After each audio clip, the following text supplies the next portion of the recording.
Hi everyone, for tonight's Nightcap and review, I'm having water, and tonight I'll be discussing Sweet Heat by Ellie Exton. This is a book I received as an ARC, but of course I'm giving my honest opinion. These are the tropes.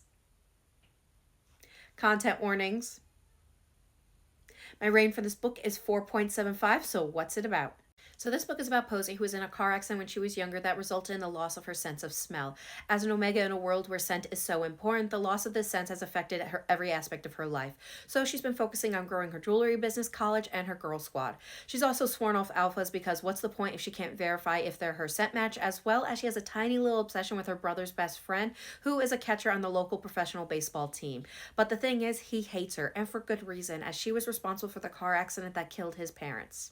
But she knows nothing will ever come from her obsession. That is until Miller comes barreling back into her life with sweet words that stir her heart and body, leading to a kiss that has him claiming they are scent matchmates. But without her scent of smell, there is no way she can verify this. But she better figure it out fast because that kiss also triggered her first heat, and the only person she wants helping her through it is Miller.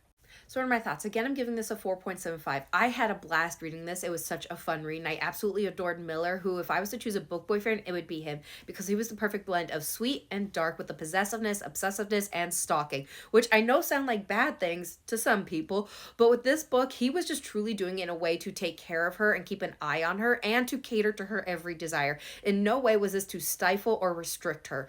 Unlike other people in her life, like her family, who were protective before the car accident when she was 13, but afterwards went into overdrive with the overprotectiveness. And I get it, it was trauma, but you need to deal with your trauma and not foist that onto your child, because they were stifling her for their comfort. Like, she is in this book, mid 20s to low 20s, and they are still treating her like she is 13. She wanted to move out to live with her girlfriends while attending college, and her mother had such a panic attack that her mates saw to her comfort and stifled their daughter rather than everyone getting therapy, including her brother, because the things he says at the end of this book, I want to hit him upside the head.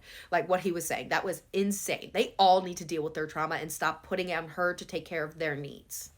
Now, Posey was such a sweetheart, and I absolutely adored her. And it made me angry how everyone was basically putting in her gilded cage, wrapped in cotton, left to suffocate. Now, yes, she's an Omega, so she's definitely on the softer side and wanting to please her family members and not upset them. But that doesn't mean she's willing to take it lying down. Where she can, she does push back and tries to be the grown up she knows she is. Now, I love the two of them separate, but together, I loved Posey and Miller. I actually don't get how no one saw these two making googly eyes before that. Like, everyone was just deliberately obtuse about the situation. They were blind to each other's needs, and I don't get it either, because it was just so obvious that these two belong together. Overall, it was such a fun read, and I really enjoyed it, and I can't wait to buy a copy for my shelves. It will be available tomorrow, March 27th, so I would definitely recommend it. It is part of a standalone series, so definitely check out the first book. That one was fun as well. And I hope everyone has a good night and happy readings.